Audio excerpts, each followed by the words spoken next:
Penghasilan kertas dari serat batang pisang sememangnya memakan masa.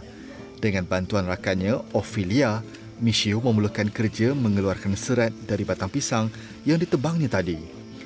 Kelopak batang pisang dikupas satu persatu. Proses seterusnya ialah mencari serat menjadi helaian nipis yang akan digunakan dalam proses penghasilan kertas nanti. Selepas mendapat jumlah yang diperlukan, serat berkenaan akan direbus. Proses merebus ini biasanya mengambil masa kira-kira 4 jam. Michio hanya akan merebus serat mengikut jumlah kepingan kertas yang mahu dihasilkannya. To be honest, it's my first time making paper. I was always very interested in the book industry, so bookbinding. I had a few lessons of bookbindings back in Belgium and everything, but regarding the paper, it was always already made paper by craftsmen that were very specialized in it, so we never had the opportunity to actually learn to make it. But in this case, I thought it was a nice opportunity because we have all the material around us. We don't need much to do it, so that's where I started experimenting with the paperwork.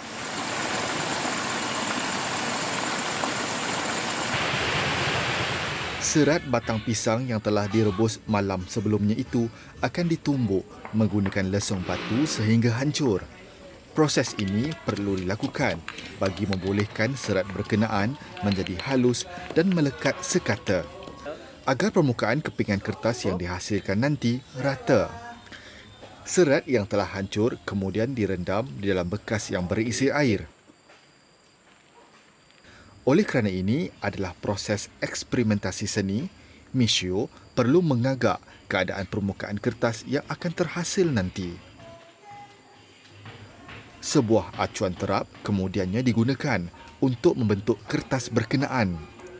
Kesemua serat yang telah hancur itu dimasukkan ke dalam acuan berkenaan dan dimampatkan. Selepas itu, ia akan dikeluarkan dari acuan dan dibiarkan kering selama beberapa hari. So now that the paper is complete, we're just going to have to let it dry for a few days, and depending on the weather, it's going to take longer or shorter time.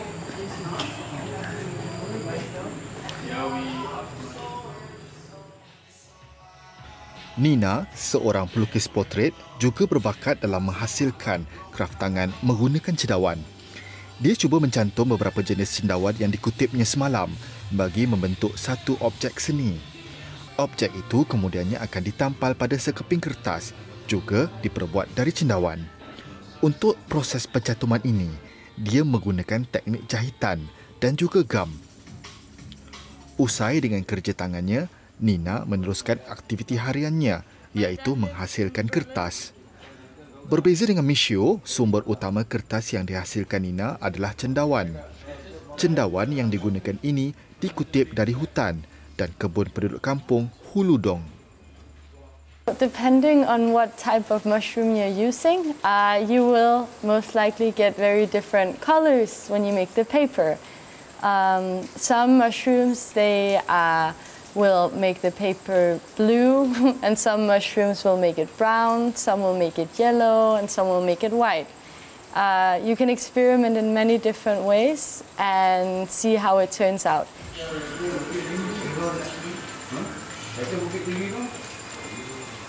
Break also. Okay, I take it again. Okay, I think it failed because I didn't have enough mushroom in my water. So now I have to go and blend some more mushrooms so I can make more paper. This paper, the mushroom paper that I've created is very strong, but it's very strong and it doesn't break easily usually. And it's this I've made specific one I made here is quite thick. I would say it's quite, you could compare it maybe to cardboard. But of course this is made from 100% mushrooms, so this would be a much more sustainable alternative to cardboard. Untuk setiap kisaran, Nina boleh menghasilkan sekeping kertas berukuran 30 cm panjang dan 15 cm lebar. Seperti kertas batang pisang, ia akan dijemur selama beberapa hari sehingga kering. Selain kertas, Nina turut menggunakan cendawan dari hutan di Hulu Dong ini sebagai pewarna pakaian.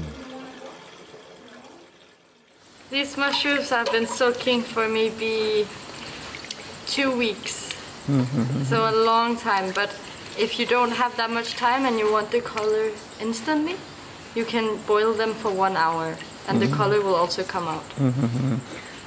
I have this silk shirt that has some stains on it, so I would like to dye it to maybe make it beautiful again. Fabrik akan direbus bersama air rendaman cendawan selama 1 jam. Proses ini akan membolehkan warna daripada cendawan benar-benar meresap pada fabrik berkenaan.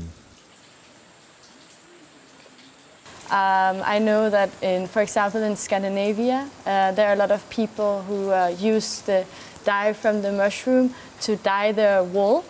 And then they knit sweaters and hats with the beautiful colors they get from the mushrooms. Selesai proses mewarna, ia dibilas menggunakan air bersih. Look, Asman! Oh yeah! The colors stay! Hasilnya, pewarna semula jadi yang dihasilkan mampu bertahan pada fabrik berkenaan. Yes! So now it's become brown, like kind of Yellow! yellow, yeah.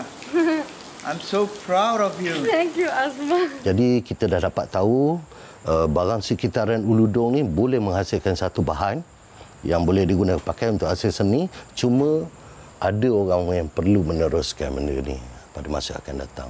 Saya terutama pada akhir-akhir ini mengajak belia-belia di kalangan masyarakat untuk sama-sama supaya idea tu dapat dikongsi bersama. Tak adalah maknanya benda tu dia orang datang bawa sesuatu dan explore sesuatu habis macam tu je kan. Jadi paling tidak pun sama ada benda ni boleh dilakukan atau tidak, bererti pengetahuan tu tetap disumbangkan untuk masyarakat di sini. Mereka berharap perkongsian ilmu ini dapat memberi manfaat dan menjadi sesuatu yang berguna kepada generasi Hulu Dong di masa hadapan. Okay, so this portrait was drawn on paper that we made from the banana tree. Kemuncak kepada permukiman seni warga asing di studio Ismadi adalah pameran hasil karya mereka selama bertamu di sini. Kali ini, mereka diminta menghasilkan karya berdasarkan mitos dan cerita rakyat di kalangan penduduk Hulu Dong. Antaranya termasuklah kisah Tok Uban Harimau Jadian yang menjaga kawasan berkenaan. Studio Seni Madi membuktikan bahawa seni dan kelestarian alam adalah sesuatu yang tidak dapat dipisahkan. Dan jika ditakdirkan keindahan itu hilang suatu hari nanti, hasil seni yang ada inilah yang menjadi tontonan dan rujukan mereka pada masa hadapan.